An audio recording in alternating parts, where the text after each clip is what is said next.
साल 2001 की एक ठंडी शाम थी। दिन ढलने लगा था। आसमान में काले बादल होने के कारण हर तरफ घनघोर अंधेरा दिखाई दे रहा था। विजय का दिल्ली में आज पहला दिन था। कोचिंग में एडमिशन तो हो गया था, लेकिन रहने के लिए कमरे का इंतजाम करने के लिए पूरा दिन दौड़ भाग में ही बीत गया था। बड़े शहर के अच्छे कॉलेज और कोचिंग में एडमिशन जितनी आसानी से मिल जाता है, बैचलर लड़कों को कमरा उतनी ही मुश्किल से मिल पाता है। विजय अभी रात बिताने के बारे में सोच ही रहा था कि अचानक एक बार फिर से जोरदार बिजली कड़कती है और विजय अपने ख्यालों से बाहर आ जाता है। वैसे तो दिल्ली में आमतौर पर हर तरफ भीड़ नजर आती है, लेकिन ये आउटर दिल्ली का इलाका था। जिस बस स्टॉप पर खड़ा वो बस आने का इंतजार कर रहा था, वहां आसपास कोई भी नजर नहीं आ रहा था। मौसम लगातार बिगड़ता जा रहा था और दूर दूर तक इंसान का कहीं कोई नामो निशान नजर नहीं आ रहा था। अचानक ही विजय को अपने पीछे किसी के होने का एहसास होता है। विजय पलटकर देखता है तो पाता है वहां पर जीन्स और कुर्ती पहने एक लड़की खड़ी हुई है। विजय कुछ देर तक चुपचाप खड़ा हुआ बारिश की बूंद को निहारता रहता है, फिर लड़की की तरफ देखकर कहता है, इतनी रात को आपको अकेले नहीं निकलना चाहिए था। मौसम भी खराब है, आपको अपने घर से किसी को बुला लेना चाहिए था। बस तो पता नहीं मिलेगी या नहीं। विजय के बात करने पर लड़की भी एक नज़र विजय की ओर देखती है और उसके बाद फिर से चुपचाप खड़े होकर सड़क की ओर देखने लगती है। विजय को लड़की का यह बिहेवियर थोड़ा अटपटा सा लग रहा था, इसलिए आगे कुछ भी कहे बिना विजय भी चुपचाप सड़क की तरफ देखने लगता है। विजय और वो लड़की लगभग 40-45 मिनट से बस स्टॉप पर ही खड़े थे और अब रात के लगभग 9:30 बज गए थे। विजय को जोरों की भूख भी लगी हुई थी, इसलिए अब वहां खड़े रहकर बस का इंतजार करना और भी कठिन होता जा रहा था। मुझे नहीं लगता इस रूट से कोई भी बस जाने वाली है। तुम दिल्ली के नहीं लगते, कहाँ के रहने वाले हो? हाँ, मैं एक्चुअली जौनपुर से आया हूँ। यहाँ पर यूपीएससी की तैयारी करने के लिए कोचिंग में एडमिशन लिया है। फिलहाल रहने का इंतजाम नहीं हो पाया, इसलिए बस कमरे की तलाश में ही लौटते हुए देर हो गई। तो कहाँ जाओगे अब?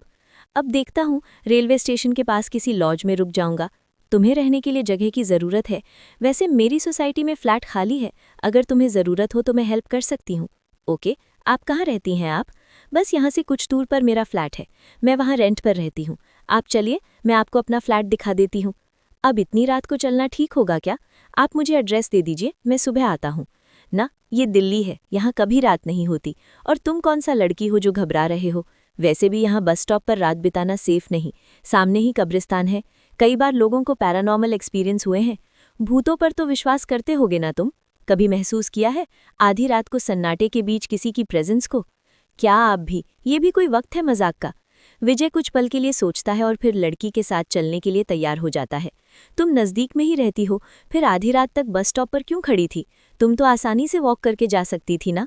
मैं बस अपनी सहेली का इंतजार कर रही थी, लेकिन लगता है अब वो नहीं आएगी। अपने बॉयफ्रेंड के साथ ही रुकेगी आज। वैसे भी मैं किसी से नहीं डरती। दिशा नाम है मेरा, बरेली की रहने वाली हूँ।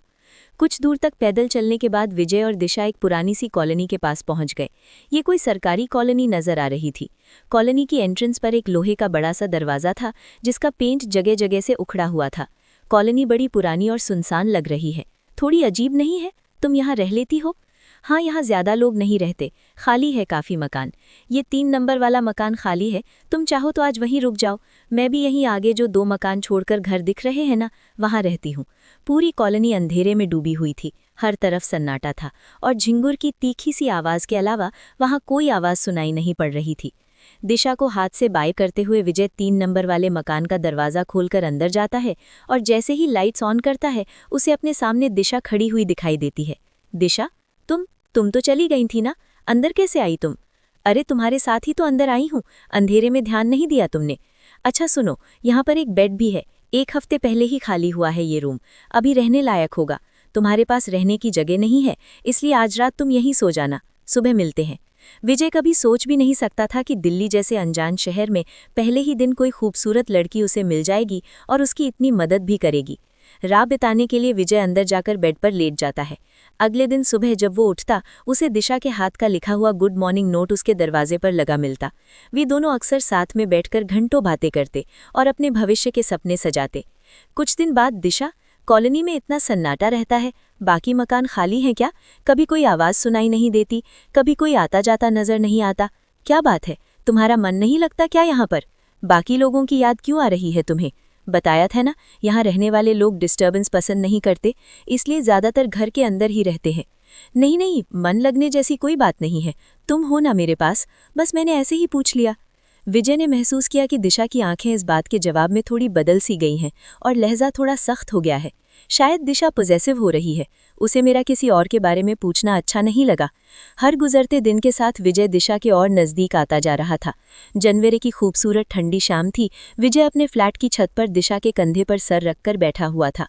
दिशा, वैसे तो तुम बस 2 मकान छोड़कर ही रहती हो, लेकिन मुझसे अब ये 2 मकान जितनी दूरी बर्दाश्त नहीं होती। एक बात सच सच बताओ, प्यार करती हो ना मुझसे? बहुत ज़्यादा। तुम सोच भी नहीं सकते उतना प्यार करती हो तुम्हें। पाने के लिए किसी भी हद तक जाने को तैयार हूं मैं। सोच लो, प्यार करोगे तो हदों को पार करके निभाना पड़ेगा, वरना हम दोस्त ही ठीक हैं। अब बस तो हो गया फैसला। अलग अलग फ्लैट क्यों, हम एक साथ रहते हैं ना। दिशा विजय के कंधे पर सर रखकर बैठी हुई थी और विजय दिशा के लंबे बालों से खेलते हुए उससे बातें कर रहा था। तभी उसने देखा कुछ दूरी पर एक आदमी छत पर खड़ा उसे ही घूर रहा है। चलो नीचे चलते हैं, पता नहीं कौन है वो आदमी। जब भी मैं तुम्हारे साथ यहाँ बैठता हूँ, न जाने क्यों कहाँ जाने वाली नज़रों से घूरा करता है। अरे पता नहीं आदमी है या भूत, ऐसे आंखें फाड़कर कौन देखता है। तुम थोड़ा सावधान रहना। हाँ, मुझे ये आदमी कुछ ठीक नहीं लगता। अरे मुझे उससे कोई खतरा नहीं है, तुम चिंता मत करो, छोड़ो उसे।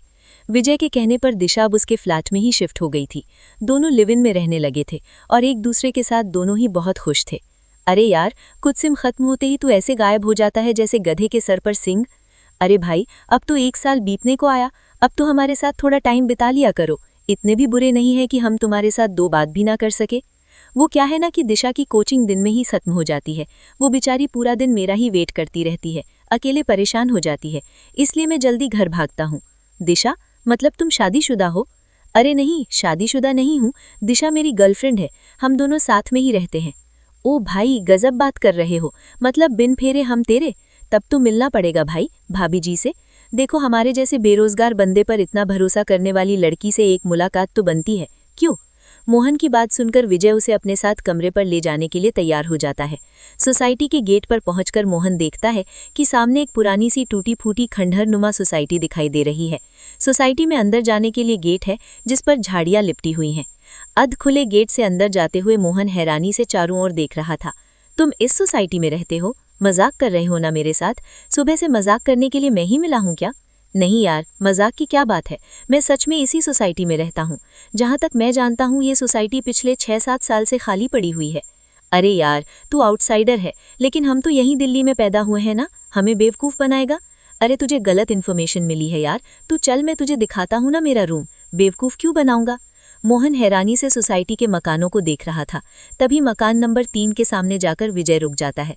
आ गया मेरा फ्लैट, चल अब अंदर चलते हैं। मोहन अंदर जाता है तो देखता है पूरा फ्लैट बहुत ही गंदा था।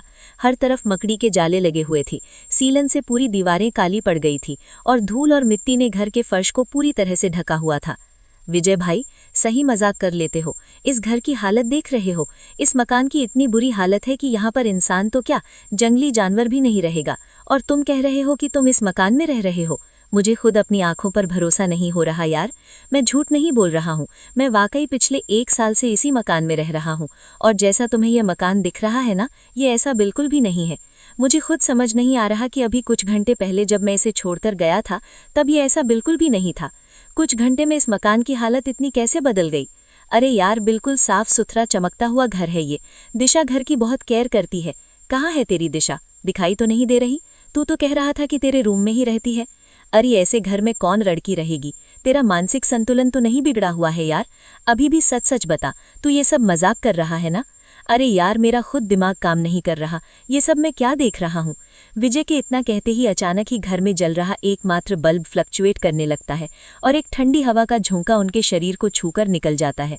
घर के अंदर की हवा बोझिल सी होने लगती है और अंदर के कमरे से खटखट की आवाज आने लगती है। लगता है अंदर वाले रूम में है दिशा, चल देखते हैं। विजय अंदर रूम में जाता है तो वहां भी हर तरफ गंदगी और सीलन ही नजर आती है।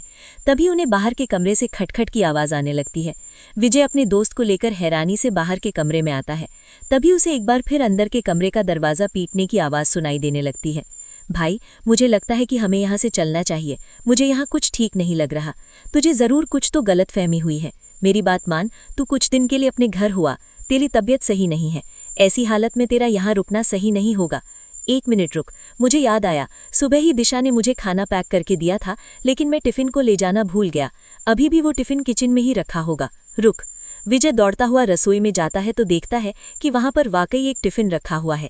ये देख, मैंने कहा था ना, ये रहा मेरा टिफिन, तो इसे खोल कर देख, तुझे इसमें पास्ता मिलेगा।